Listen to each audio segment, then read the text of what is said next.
देहरादून के Clement town थाना क्षेत्र में चार खंभा चौक के पास हुए दर्दनाक सड़क हादसे में 18 वर्षीय बीटेक छात्रा वैष्णवी रावत की मौत के बाद छात्रों में आक्रोश है। रविवार रात वैष्णवी अपनी बड़ी बहन कृतिका के साथ पैदल अपने कमरे की ओर जा रही थी। इसी दौरान पीछे से आए मिक्सर ट्रैक्टर ने उन्हें टक्कर मार दी। हादसे में वैष्णवी ट्रैक्टर के नीचे आ गई और गंभीर रूप से घायल हो गई। पुलिस के मुताबिक घायल वैष्णवी को एम्बुलेंस से वेलमेड अस्पताल ले जाया गया, लेकिन डॉक्टरों ने उन्हें मृत घोषित कर दिया। वैष्णवी मूल रूप से दिल्ली की रहने वाली थी और देहरादून स्थित ग्राफिक एरा यूनिवर्सिटी में बीटेक प्रथम वर्ष की छात्रा थी। हादसे के बाद पुलिस ने मिक्सर ट्रैक्टर को कब्जे में लेकर चालक को हिरासत में ले लिया। पुलिस का कहना है कि परिजनों की तहरीर मिलने के बाद आगे की कानूनी कार्रवाई की जाएगी। इधर वैष्णवी की मौत की खबर के बाद ग्राफिक एरा यूनिवर्सिटी के छात्रों में भारी आक्रोश देखने को मिला।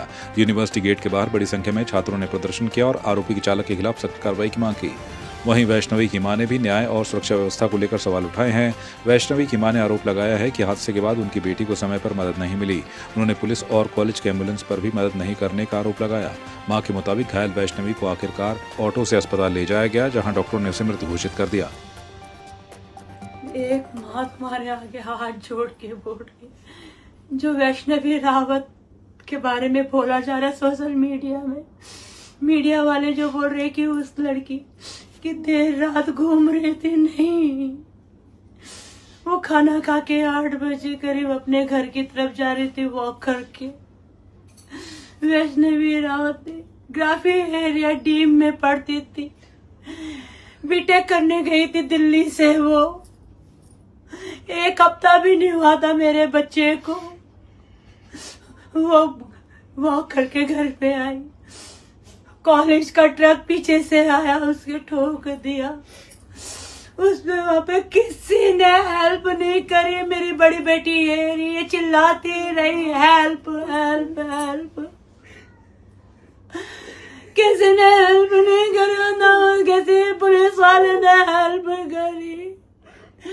मीडिया में डाल रखा है कि पुलिस वालों ने हेल्प करी, नहीं की हेल्प।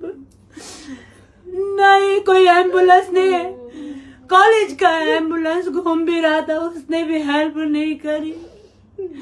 बहुत देर तक ये चिल्लाती रही, तब किसी बच्चे ने मदद करी है इसकी। ये गोद में उठा के इसे ऑटो में बिठा के हॉस्पिटल लेके गई, अकेली थी ये। तब बच्चे आए कॉलेज के, उन्होंने थोड़ी मदद भी करी, पर पुलिस वालों ने नहीं करी, ना कॉलेज के किसी बंदे ने कवरेज की। ये झूठा डाला जा रहा है कि देर रात तक घूम रही थी, ना, ये रात को 8 साढ़े 8 बजे की बात है। खाना खा के अपना टहल के घर जा रहे थे, उस टाइम ट्रक वाला आया पीछे से। वो भी कॉलेज का कोई काम चल रहा था, उन्हीं का ही था, कॉलेज वालों का ही था। ग्राफिक एरा डीम में कॉलेज का नाम, उसी कॉलेज का ट्रक था। उसी ने, मैं ये सोचती हूँ कि उस कॉलेज का जो कैंपस का एरिया, उसमें इतने बच्चे घूमते हैं रात तक, 10-11 बजे से पहले वो कैसे आ सकता है उस रोड में। आज मेरा बच्चा किया, कल किसी और का जाएगा। प्लीज आप सब बच्चे उसको न्याय देना, वैष्णवी को, जो वैष्णवी के बारे में गलत बोल रहे हैं। प्लीज कह रहे दूसरा बच्चा भी घायल है, कहाँ, यही तो लेके गई थी इसको हॉस्पिटल। ये इस बच्चे ने लेके गई, इसी ने मुझे फोन करके बुलाया। हम उसी टाइम बाइक में गए उसको देखने के लिए। इतने बार कॉलेज के बच्चों ने हेल्प करी, उसने करी, बाद में बच्चे आए हेल्प के लिए, पर न किसी पुलिस वाले ने करी हेल्प, न किसी कॉलेज वालों ने, न किसी ने नहीं, न किसी एम्बुलेंस ने। या ऑटो में अपनी गोद में उठा के लेके गई अपने बहन को, छोटी बहन को। हल्द्वानी के रामलीला मैदान में कांग्रेस की रैली के बाद कथित शुद्धिकरण को लेकर सियासत गर्मा गई है। बुधवार को कांग्रेस कार्यकर्ताओं ने बुद्ध पार्क तिकोनिया में धरना प्रदर्शन कर भाजपा का पुतला दहन किया। इस दौरान कार्यकर्ताओं ने भाजपा और केंद्र व राज्य सरकार के खिलाफ जमकर नारेबाजी की। कांग्रेस नेताओं का आरोप है कि उनकी रैली के बाद भाजपा कार्यकर्ताओं ने रामलीला मैदान में कथित तौर पर शुद्धिकरण किया, जो सामाजिक और राजनीतिक सौहार्द के लिहाज से आपत्तिजनक है। कांग्रेस ने प्रशासन से पूरे मामले की निष्पक्ष जांच कराने और जिम्मेदार लोगों की पहचान कर कानूनी कार्रवाई की मांग की है।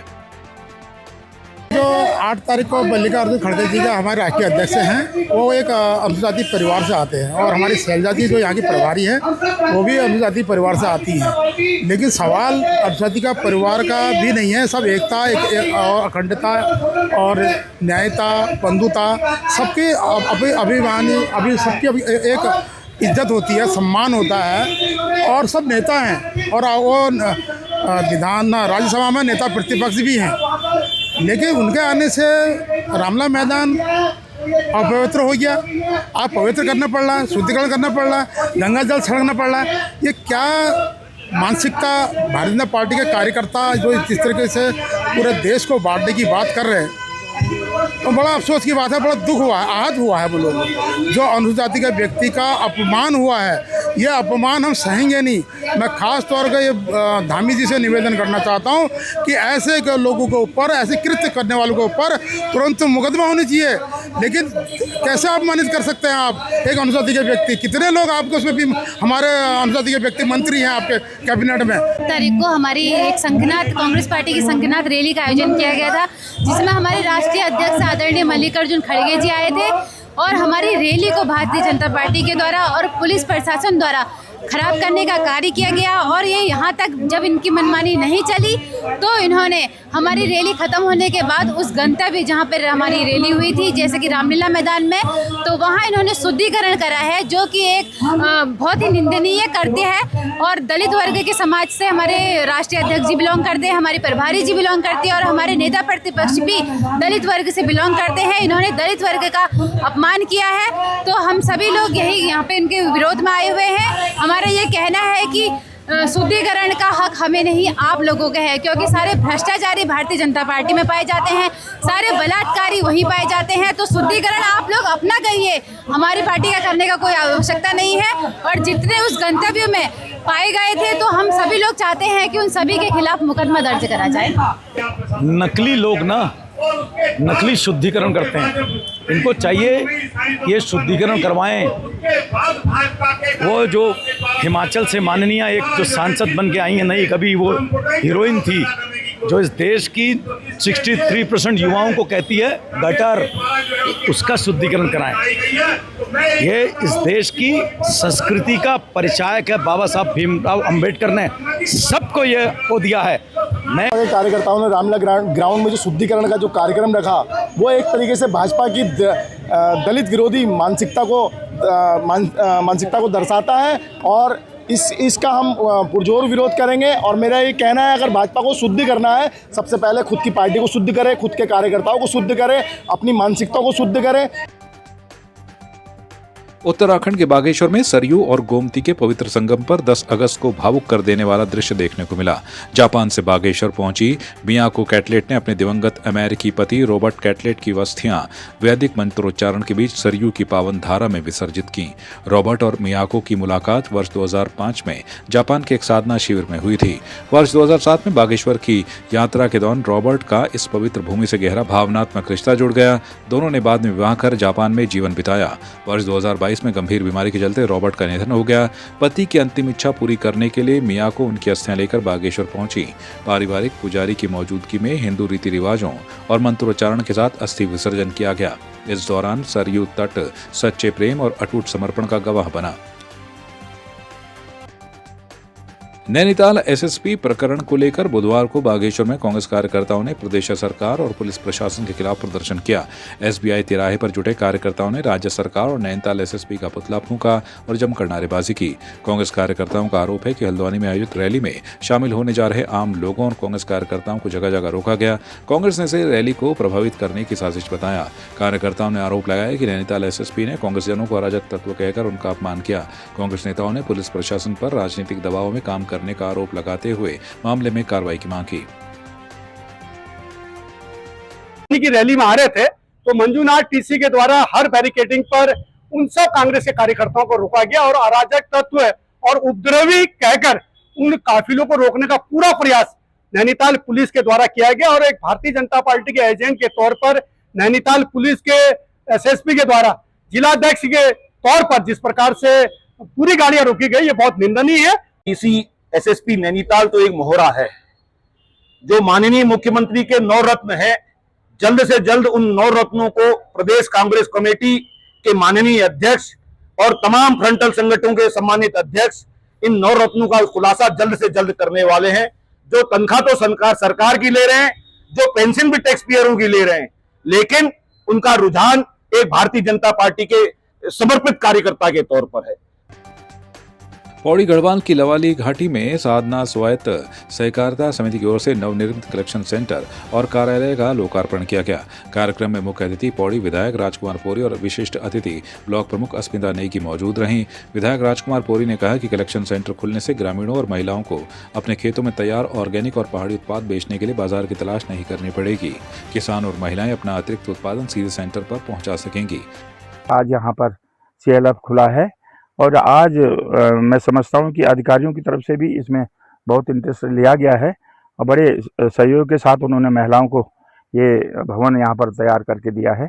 और इससे जो है यहाँ लोकल जो उत्पाद है और लोकल उत्पाद के साथ साथ भी अन्य जो उत्पादन बाहर से भी ला के यहाँ पर उनका विपणन कर सकते हैं ताकि इन लोगों की आर्थिक स्थिति मजबूत हो। और निश्चित रूप से लोगों ने जो है बड़े उत्साह के साथ आज यहाँ पर इस कार्यालय का उद्घाटन हुआ है और इससे जो है महिलाओं की आर्थिक स्थिति मजबूत होगी। ब्लॉक प्रमुख अस्मिता नेगी ने कहा कि सेंटर के माध्यम से महिलाएं मंडुआ, झंगोरा और अन्य पहाड़ी उत्पाद बाजार तक पहुंचाकर अच्छी आमदनी कमा सकती हैं। आज हमारे पौड़ी विकासखंड के जो लवाली क्षेत्र है, गगवाड़सी घाटी में जो आता है, हमारे लवाली में एक विपणन केंद्र यानी कि जो कलेक्शन सेंटर बनाया गया है और इस सेंटर के माध्यम से जो हमारे यहाँ का जो महिलाएं हैं, जो गरीब वर्ग के लोग हैं, वह उनका जीवन सशक्त हो पाएगा और महिलाएं आत्मनिर्भर बन पाएंगी।